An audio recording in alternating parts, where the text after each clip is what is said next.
Project এইচের শিক্ষার্থীরা। আজকে আমরা প্রজেক্ট এইচের কেমিস্ট্রি ক্লাসের সপ্তম ক্লাসে পৌঁছে গেছি। তো গত 6টা ক্লাসে আমরা বিভিন্ন ধরনের ম্যাথমেটিক্যাল প্রবলেমস অ্যান্ড এমসিকিউজ এগুলো সলভ করছি। সো 6 নাম্বার ক্লাসে আমরা ইলেকট্রন বিন্যাস করার জন্য যে 3টা নীতি পড়তে হয়, আউফবাউ নীতি, পাউলির বর্জন নীতি এবং হুন্ডের নীতি, সেটাই খুব সম্ভবত আউফবাউ নীতি পর্যন্ত আমরা স্টপ করছিলাম। সপ্তম ক্লাসে আমরা পাউলির বর্জন নীতি এবং হুন্ডের নীতি পড়ে আমরা এতদিন যা যা পড়ছি গত 2 থেকে 3টা ক্লাসে, সেই 3টা ক্লাসের উপরে আমরা এমসিকিউ সলভ করব। ঠিক আছে, ওকে, চলো আমরা ক্লাসে যাই। সো আমরা গত ক্লাসে পড়ছি কি আউফবাউ নীতি। গত ক্লাসে কি পড়ছি? আউফবাউ নীতি। ঠিক আছে, সো আউফবাউ নীতির পরের নীতিটা হচ্ছে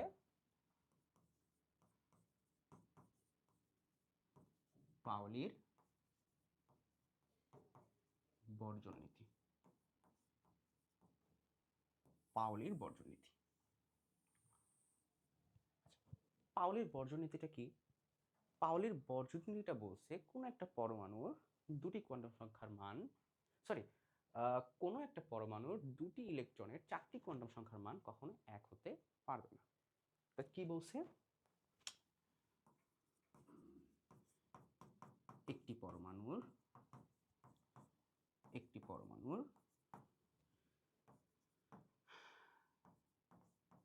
দুইটি ইলেকট্রনের 4টি কোয়ান্টাম সংখ্যার মান কখনো একই হতে পারে না। আচ্ছা, এখানে দেখো তো, আমি লেখার সময় 1, 2, 4 এই 3টা জিনিস লিখছি। এটা কেন লিখছি? তুমি এই টোটাল নীতিটাকে একটা শর্টকাট টেকনিকে মনে রাখতে পারবা। সেই শর্টকাট টেকনিকটা কি? শর্টকাট টেকনিকটা হচ্ছে স্টার 1, 2, 4 হ্যাশ। তোমরা যারা বাংলালিংক সিম ইউজ করো, তারা যখন ফোনের ব্যালেন্স চেক করতে যাও তখন এই নাম্বারটা ইউজ করো। এটা সবাই জানে, তোমরাও জানো। যাদের বাসায় বাংলালিংক সিম আছে বা বাংলালিংক সিম কখনো না কখনো ইউজ করছো, তারা যখন ফোনের ব্যালেন্স চেক করতে যাও তখন তোমরা এই নাম্বারটা ইউজ করো, *124#। সো *124# দিয়ে তুমি পাউলির বর্জন নীতিটা মনে রাখতে পারবা। কিভাবে? একটি পরমাণুর দুটি ইলেকট্রনের 4টি কোয়ান্টাম সংখ্যার মান কখনো এক হতে পারে না। আমার কথা বুঝছো? আসো এক্সাম্পলে যাও।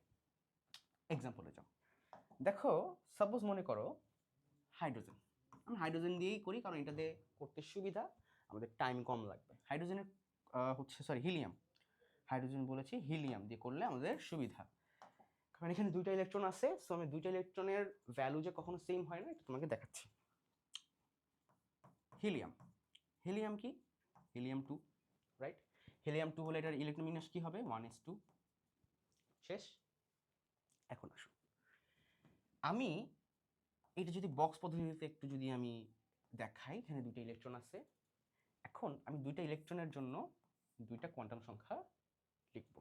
সেটা কি? এই ইলেকট্রনটার জন্য n এর ভ্যালু কত হবে? প্রধান কোয়ান্টাম সংখ্যার ভ্যালু কত হবে? 1 হবে। ঠিক আছে, দেন তোমার যদি n = 1 হয়, তাহলে সহকারী অরবিটালের জন্য বা উপশক্তি স্তরের জন্য s এর জন্য l এর ভ্যালু কত হবে? l এর ভ্যালু 0 হবে। ঠিক আছে, যেহেতু আমার s এ ইলেকট্রন প্রবেশ করছে, l এর ভ্যালু 0 হলে তোমার m এর ভ্যালু কত হবে? 0 হবে। ঠিক আছে, আচ্ছা, m এর ভ্যালু 0 হলে এর পরের কোয়ান্টাম সংখ্যাটা কি? স্পিন কোয়ান্টাম সংখ্যা s কত হবে? +12। এই হচ্ছে তোমার একটা ইলেকট্রনের কোয়ান্টাম নাম্বার বা কোয়ান্টাম সংখ্যাগুলো, একটা ইলেকট্রনের যে 4টা কোয়ান্টাম সংখ্যা সেটা। এবার আসো, আমরা জানি একই উপশক্তি স্তরে 2টা ইলেকট্রন থাকতে পারে। ঠিক আছে, উপশক্তি স্তর বলতে যে sp-df এর কথা বলছি না। sp-df এর মধ্যে s এর তো কোনো উপশক্তি স্তর নাই, p এর মধ্যে যে উপশক্তি স্তরগুলো আছে px, py, pz, এগুলোর মধ্যে 2টা করে ইলেকট্রন থাকতে পারে। ঠিক আছে, সো এস এর যেহেতু নাই এবং এস এর ধারণ ক্ষমতাও দুইটা, সো এখানে আগে থেকেই দুইটা ইলেকট্রন আসছে, সো এটা নিয়ে আমার ক্যাচাল নাই। তো আমরা জানি যদি সমশক্তি সম্পন্ন কোনো শক্তি স্তরে যদি দুইটা ইলেকট্রন থাকে বা ওই একটা উপস্থিত শক্তি স্তরে যে দুইটা ইলেকট্রন আছে, এই দুইটা ইলেকট্রনের স্পিনের দিক বিপরীত, অর্থাৎ একটা যদি ক্লকওয়াইজ ঘোরে আর একটা কি অ্যান্টি ক্লকওয়াইজ। ক্লকওয়াইজের জন্য প্লাস হাফ, অ্যান্টি ক্লকওয়াইজের জন্য কি মাইনাস হাফ। সো যেহেতু এটা একই শক্তি স্তরের দুইটা ইলেকট্রন বা একই উপশক্তি স্তরের দুইটা ইলেকট্রন, সেহেতু একটা যদি প্লাস হাফ হয় তাহলে আর একটা কি হবে মাইনাস হাফ। এখন একটা জিনিস চিন্তা করো, দুইটা ইলেকট্রনই কিন্তু লোকেশন কিন্তু সেম, ওই প্রথম শক্তি স্তর ওই এস। সো আমার মোটামুটি বাকি যে তিনটা magnetic number, sorry quantum numbers, প্রধান কোয়ান্টাম সংখ্যা, সহকারী কোয়ান্টাম সংখ্যা, ম্যাগনেটিক কোয়ান্টাম সংখ্যা, এটা কিন্তু সেমই হবে। কিভাবে সেম হবে দেখো, যদি এটা আমি এই ইলেকট্রনটা যদি কথা যদি বলি, এই ইলেকট্রনটা কোন প্রধান শক্তি স্তরে আছে? ওয়ানে আছে। এরপর কোথায় আছে? এস এ আছে, অর্থাৎ L equal zero. L equal zero হলে এমও হবে কি জিরো, এস এর জন্য কি এম জিরো। তো দেখো আমার এই তিনটা কিন্তু সমান, ঠিক আছে, কিন্তু স্পিনে গিয়ে কি হয়ে গেছে? বিপরীত হয়ে গেছে, মানে বিপরীত বলতে চেঞ্জ হয়ে গেছে। পাওলির বর্জনীতি এটাই বলছে যে একটি পরমাণুর দুটি ইলেকট্রনের চারটি কোয়ান্টাম সংখ্যার মান কখনো সমান হতে পারে না। এখন তুমি একটা জিনিস চিন্তা করো, পাওলির বর্জনীতিতে কিন্তু একই শক্তি স্তরের কথা বলে নাই, এটা যে কোনো শক্তি স্তর হতে পারে।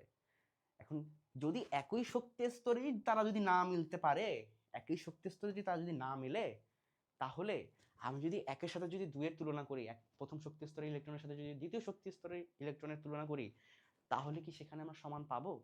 সেখানে তো আমরা এনেই ডিফারেন্স হয়ে যাবে। যদি এন, যদি আমি এখানে একটা 2s এর কথা যদি বলি, তো এখানে তো এন যদি 1 হয়, তাহলে এন এখানে কি হয়ে যাবে? 2 হয়ে যাবে।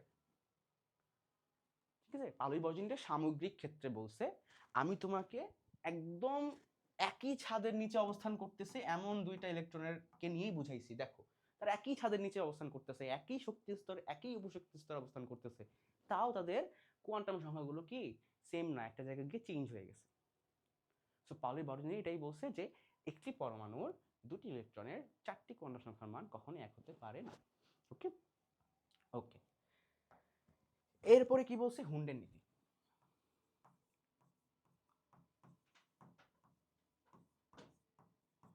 হুন্ডের নীতি, হুন্ডের নীতি কি বলছে? হুন্ডের নীতি বলছে, হুন্ডের নীতি বলছে যে একটি পরমাণুর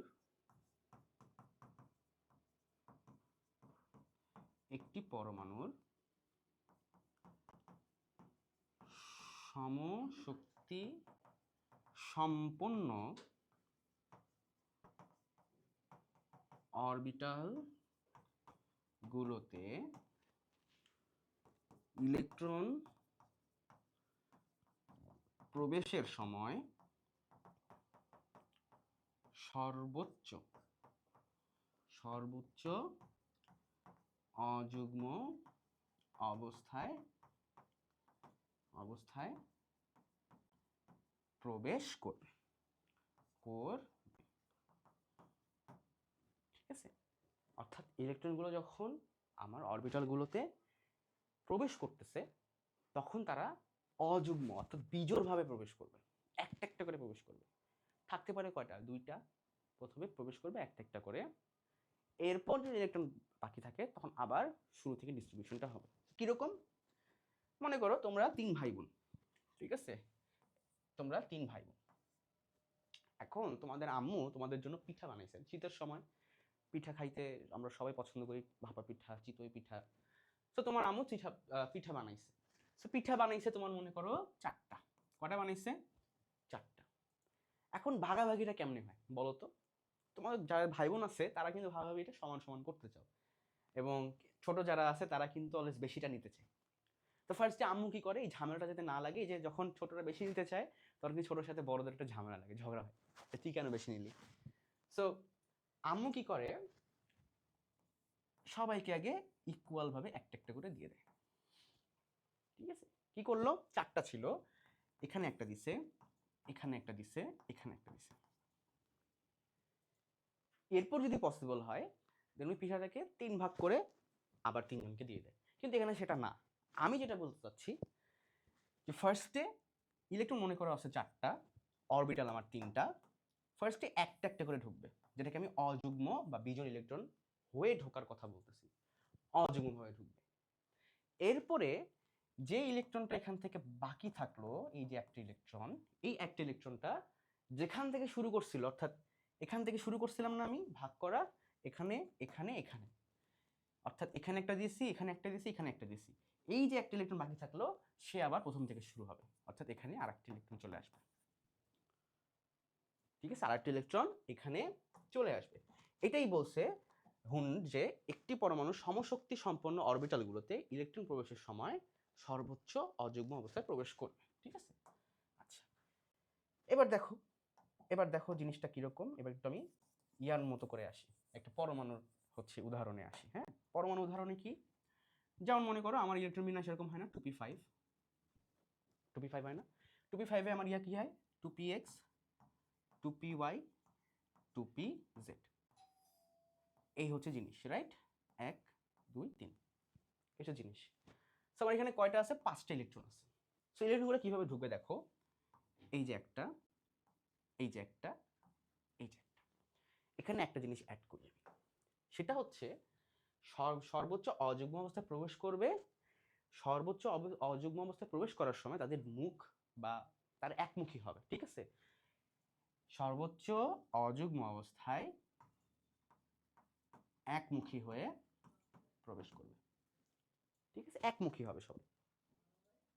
দেখো, সো 2p5 কি কি হচ্ছে দেখো, প্রথমে একটা গেল উপরের দিকে ইলেকট্রন, মানে উপরের দিকে ঘুরতেছে বা একদিকে ঘুরতেছে এরকম ইলেকট্রন, সমদিক সম্পন্ন ইলেকট্রন বা একমুখী ইলেকট্রন ঢুকছে।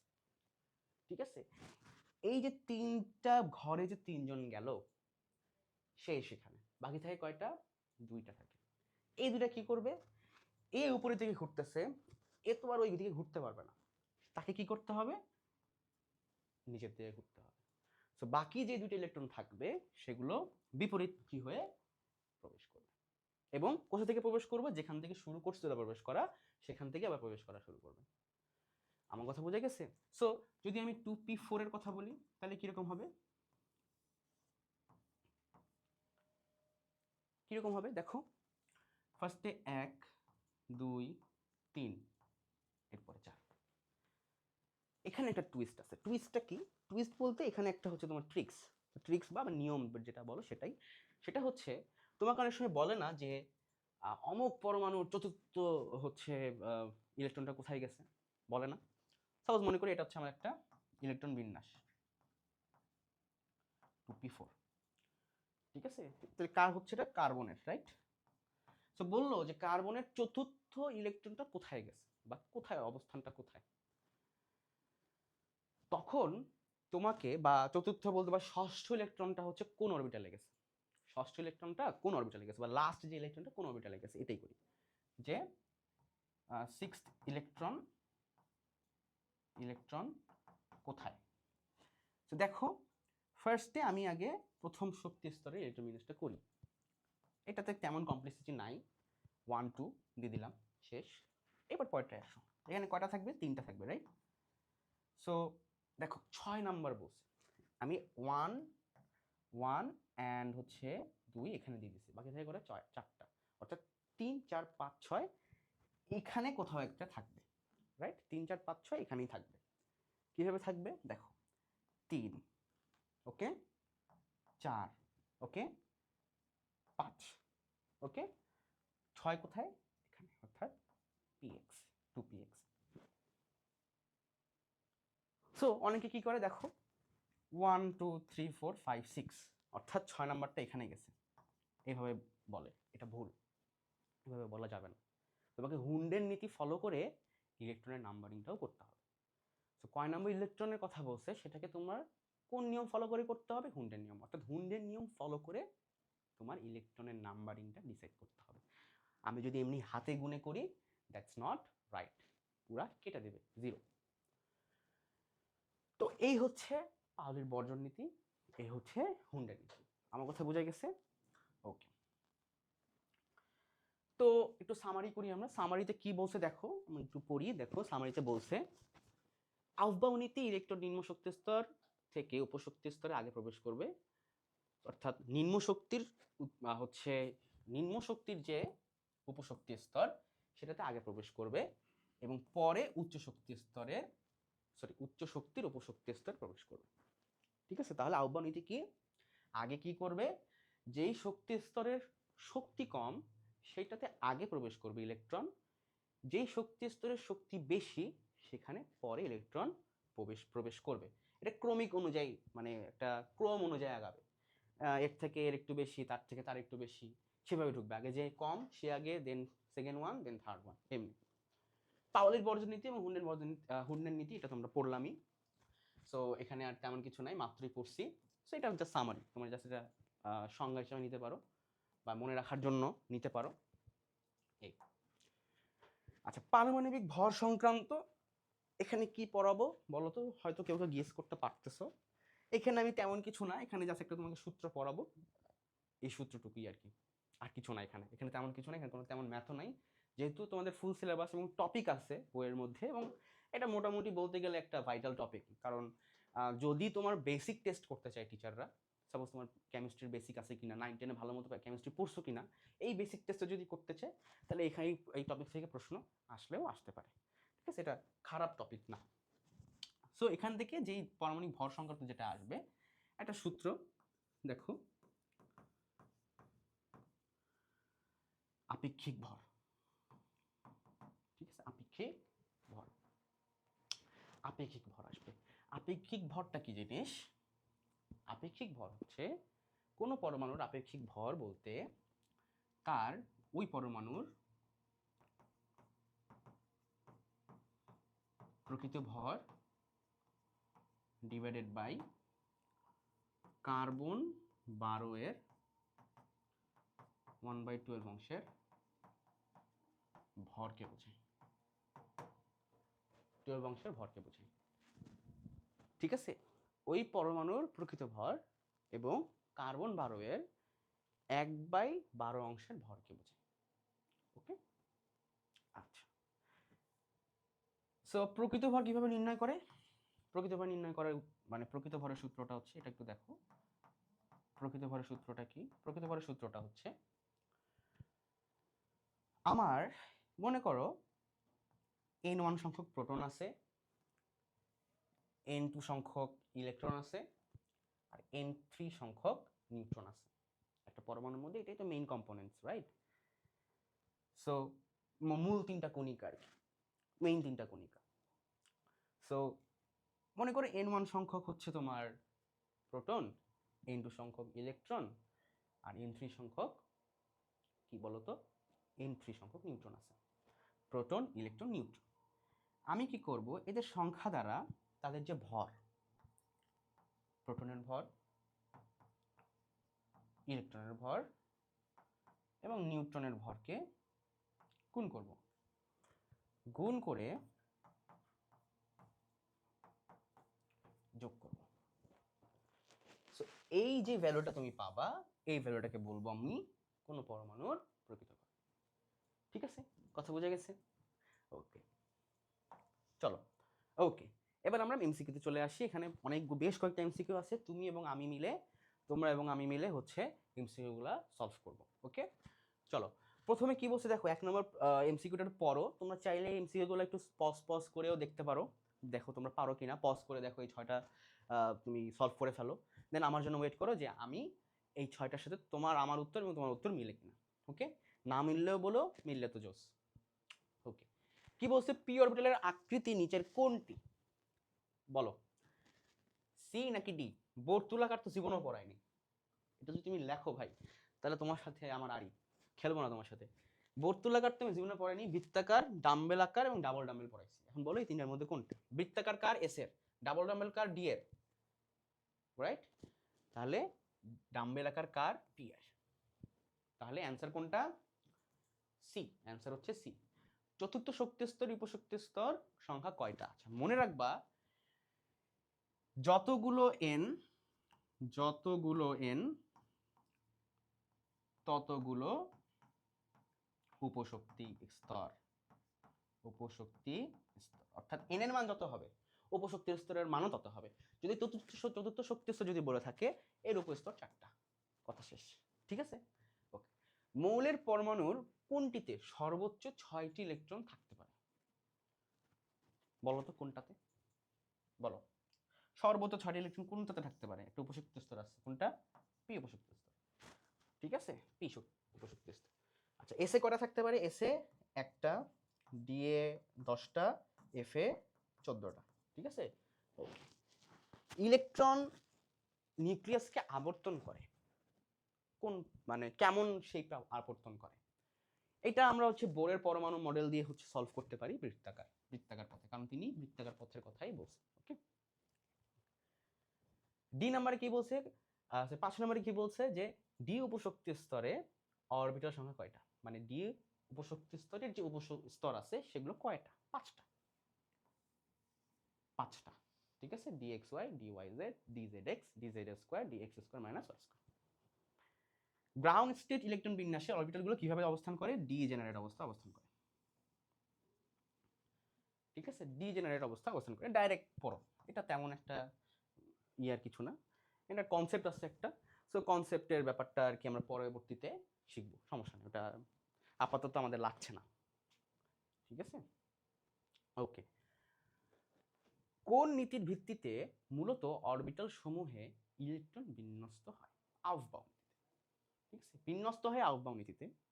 ঠিক আছে, আর হুন্ডের নীতি বেসিক্যালি কন্ট্রোল করে জিনিসটাকে, যে জিনিসটা মানে কিভাবে যাবে, বাট মেইনলি বিন্যস্ত হয় আউফবাউ নীতিতেই বিন্যস্ত হয়। দুটি অরবিটালের n+l এর মান সমান হলে কোনটিতে আগে ইলেকট্রন যাবে? n+n এর মান, l এর মান যদি সমান হয় তাহলে যার n এর মান কম সেটাতে ইলেকট্রন প্রবেশ করবে। এ নাম্বার। আউফবাউ শব্দের অর্থ বিল্ডিং আপ। ঠিক আছে, আচ্ছা, এই অরবিটালের প্রতীক কি বলতো? এই অরবিটালের প্রতীক কি? সো এটা কেমন ছিল বলতো? আমরা কেমন পড়ছিলাম?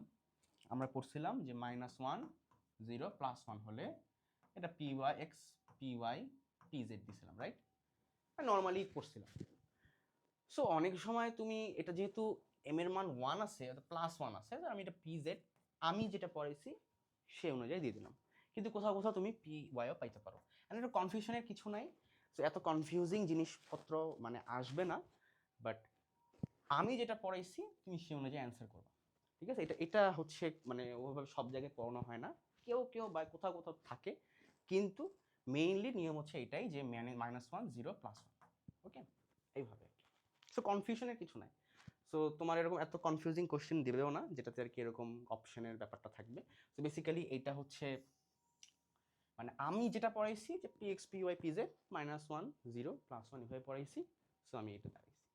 ঠিক আছে, তো তোমরা তাই করবা, এটা সমস্যা না। ওকে, কোন অরবিটালটি সম্ভব? কোন অরবিটালটি সম্ভব? সম্ভব, সম্ভব বলছে, তাহলে 3D সম্ভব, 2D সম্ভব না, 1p সম্ভব না, 3f সম্ভব না। ওকে, এটা SW। ঠিক আছে, এটা তোমরা বের করবা।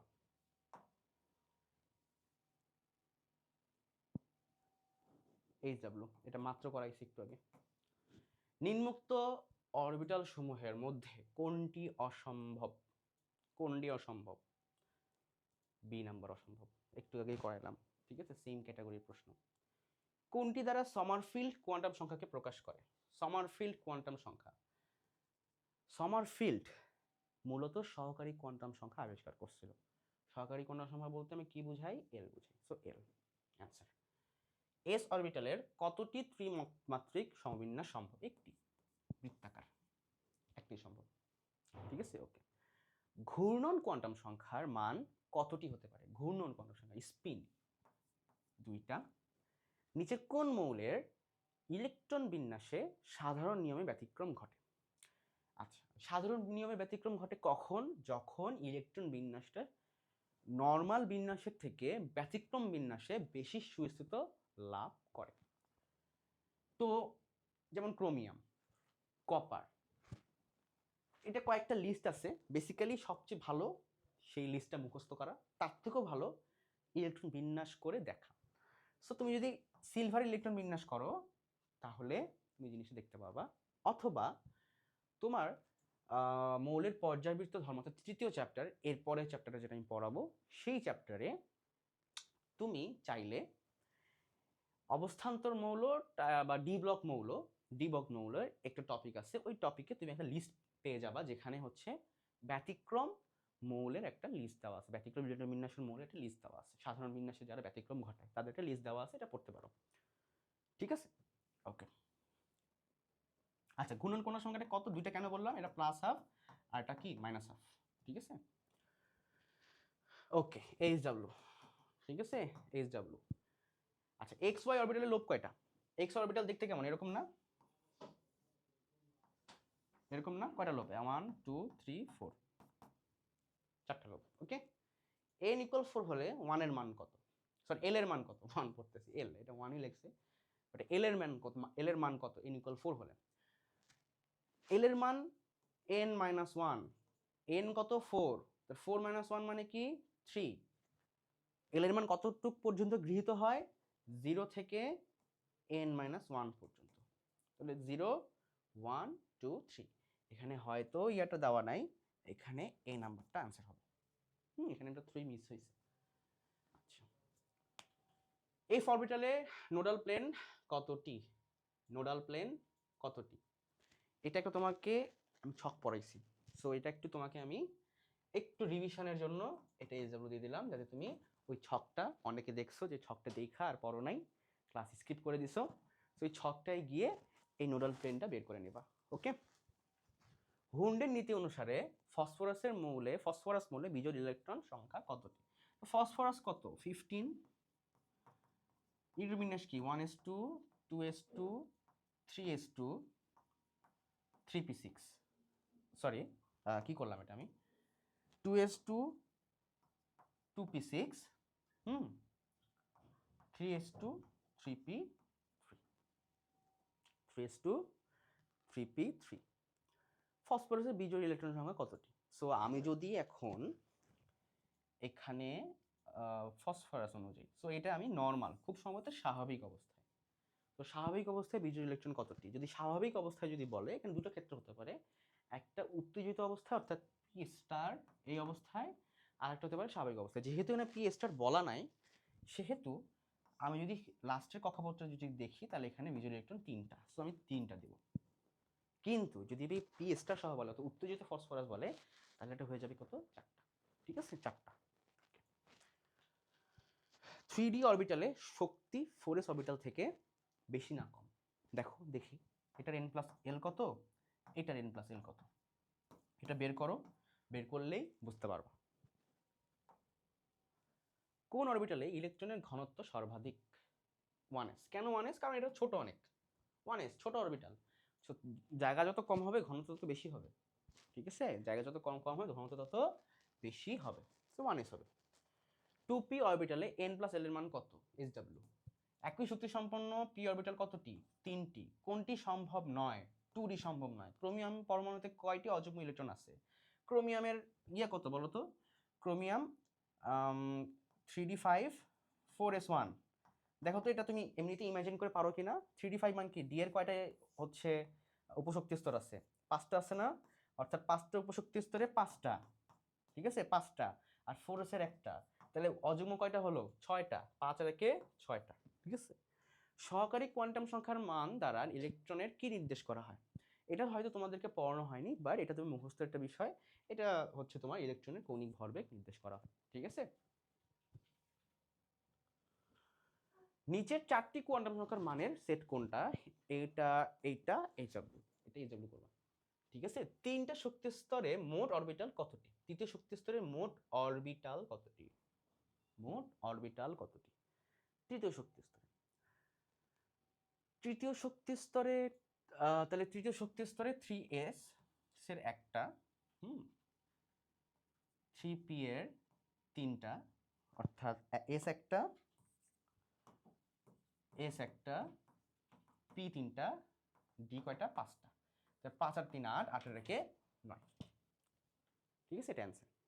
ওকে, কোনটি শক্তি স্তরের আকার প্রকাশ করে? শক্তি স্তরে আকার প্রকাশ করে কিন্তু আকার আর আকৃতি। আকার প্রকাশ করে হচ্ছে প্রধান কোয়ান্টাম সংখ্যা, আর সহকারী কোয়ান্টাম সংখ্যা কি প্রকাশ করে? আকৃতি প্রকাশ করে। আচ্ছা, দুটি অরবিটালের মধ্যবর্তী যে এলাকায় ইলেকট্রন মেঘের অবস্থান প্রায় শূন্য, সে এলাকাকে কি বলা হয়? নোড বলা হয়। এটা পড়াইছি। নিচের কোন মৌলের ইলেকট্রন বিন্যাসে হুন্ডের নিয়ম প্রযোজ্য নয়? আসলে প্রযোজ্য নয় বললে ভুল হবে। একটু আগে আমরা যখন হুন্ডের নিয়ম পড়াচ্ছিলাম, সেখানে আমরা কি বলছিলাম যে হচ্ছে প্রত্যেকটাতে কি করে? একটা একটু করে ইলেকট্রন প্রবেশ করে, রাইট? ওকে, একটা একটু করে ইলেকট্রন প্রবেশ করে। কিন্তু যাদের ইলেকট্রন বিন্যাসে এরকম আছে যে P5, হ্যাঁ, D9, S2, এইগুলো যাদের ইলেকট্রন বিন্যাসে আছে, যাদের ইলেকট্রন বিন্যাসের ব্যাপারগুলো এরকম, ওই সকল ইলেকট্রন বিন্যাসে হুন্ডের নিয়মটা চোখে পড়ে না। হয় ঠিকই, প্রযোজ্য নয় বললে ভুল হবে, হচ্ছে ঠিকই, কিন্তু চোখে পড়ে না। ঠিক আছে, চোখে পড়তেছে না। এমন কে? ক্লোরিন। ক্লোরিনটা চোখে পড়ে না, কারণ ওর কি আছে? P5 ইলেকট্রন বিন্যাসের শেষ কক্ষপথে। ঠিক আছে, P5। সাধারণ ইলেকট্রন বিন্যাসের নিয়মে ব্যতিক্রম দেখায় নিচের কোন মৌলটি? ইলেকট্রন বিন্যাস করে দেখে নাও ভাই। নিচের কোনটি উপশক্তি স্তরের সঠিক ক্রম? SPDF। নিচের কোনটির ডি উপস্তরে 10টি ইলেকট্রন থাকে না? থাকে না কোনটাই বলো? থাকে না, ক্রোমিয়ামে থাকে না, ডি অরবিটালে। কপারে কিন্তু থাকে। 3d10 4s1। কোন ইলেকট্রন বিন্যাসটি সুস্থিত? আচ্ছা, সুস্থিত কখন হবে? যখন অরবিটাল পূর্ণ বা অর্ধপূর্ণ থাকে। তাহলে পূর্ণ বা অর্ধপূর্ণ এখানে কে? B number, NP. পি এর 6টি ইলেকট্রন ধরতে পারে, আসলে তার 6টা। সো 40-এর অ্যান্সার হবে বি। আউফবাউ নীতি অনুসারে নিচের কোন শক্তিক্রমটি সঠিক? এটা খুব ইন্টারেস্টিং একটা এমসিকিউ। এখানে জাস্ট এন প্লাস এল দিয়ে ক্রমটা বের করে দাও। ওকে, যেখানে এন প্লাস এল এর মান সমান পাবা, সেখানে এন এর ভ্যালু যার কম তার শক্তি কম। 3d অরবিটালের জন্য এম এর ভ্যালু কোন সেটটি? C number.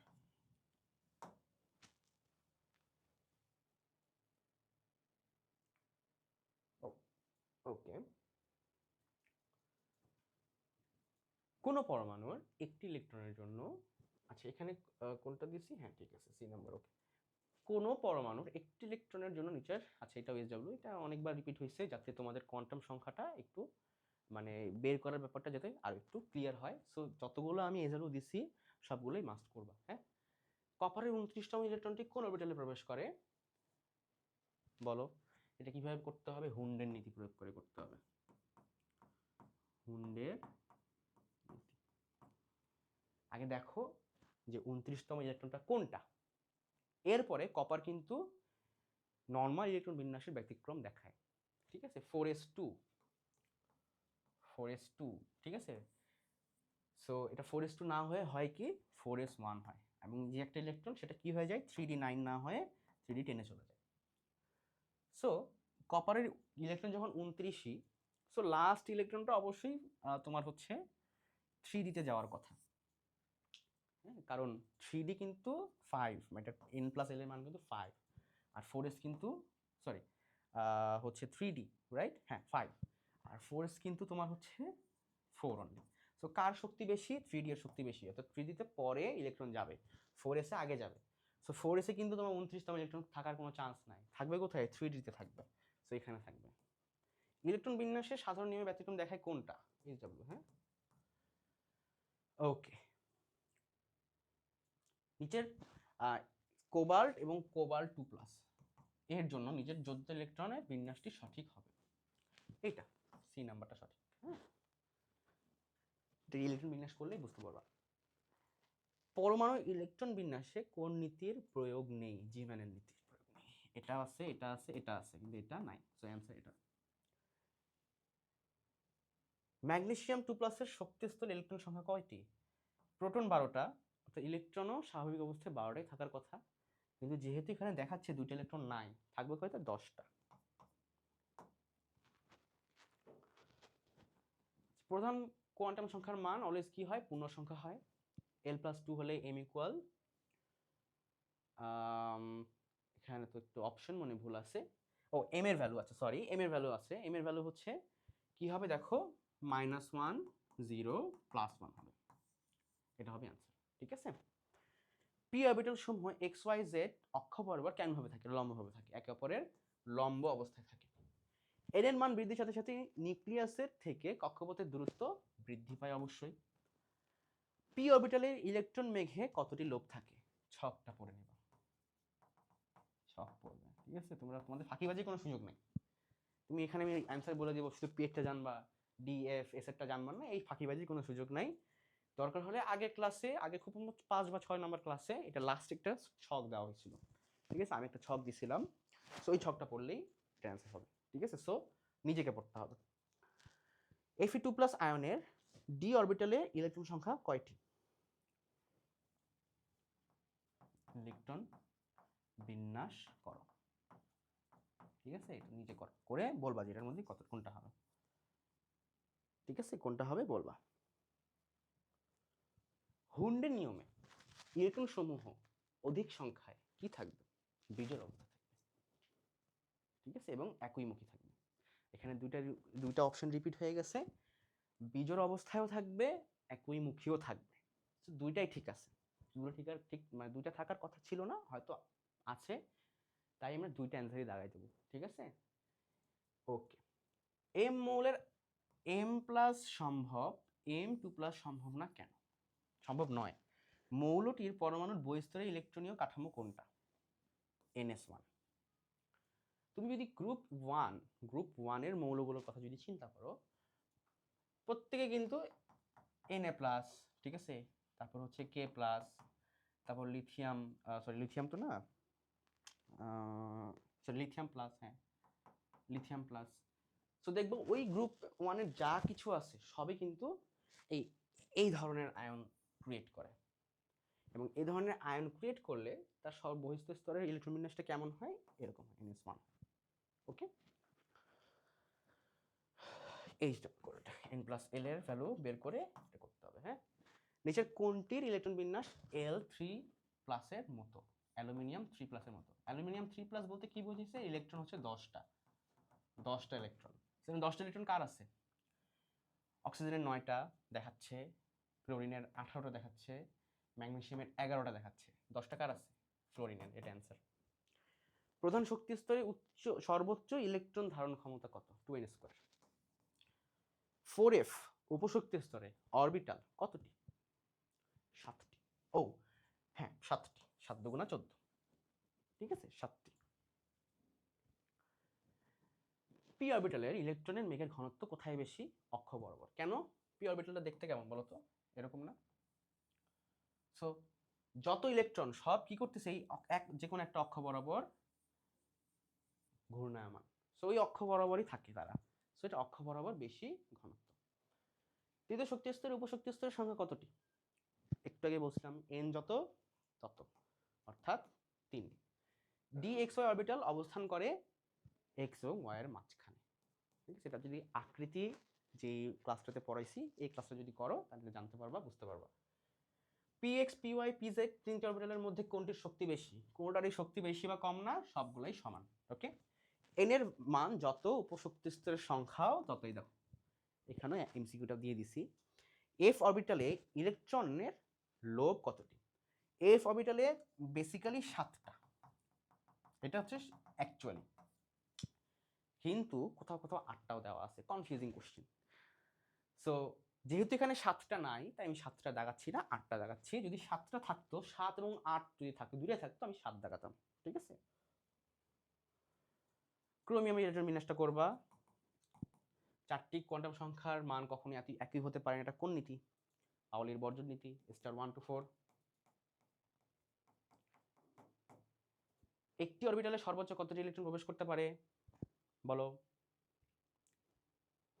কতটি পারে? সর্বোচ্চ 2টি। এটা বলো, তুমি বলো এটা।